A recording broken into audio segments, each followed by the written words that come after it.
Hello friends, అందరికీ happy Valentine's day. ముఖ్యంగా ప్రేమికులకి.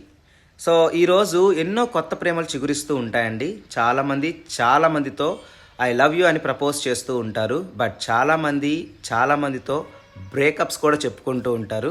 So అలా బ్రేకప్ చెప్పుకునే వాళ్ళందరికీ కూడా ఒక చిన్న మాట ఏంటంటే, ఎవరిదైనా లవ్ ఫెయిల్యూర్ అయిపోతే దిగులు పడుతూ, చింతపడుతూ, నిరాశ నిస్పృహలతో అక్కడే ఆగిపోకుండా మన లైఫ్లో మనం ముందుకు వెళ్ళాలి. ఎందుకంటే ఒకటి పోయిందంటే ఇంకోటి ఏదో కొత్త జరగబోతుందని మన లైఫ్లో. కాబట్టి మన ఈ హ్యాపీ వ్యాలంటైన్స్ డేని కొత్త లైఫ్గా తీసుకొని కొత్తగా స్టార్ట్ చేయండి. దేని గురించి బాధపడొద్దు. ఎవరో మన లైఫ్లో నుంచి వెళ్ళిపోయారని చెప్పేసి ఎవరి కోసం మన టైం వేస్ట్ చేసుకుంటూ మన కెరియర్ని ఆపేసుకొని కూర్చోకండి ఎవరు కూడా.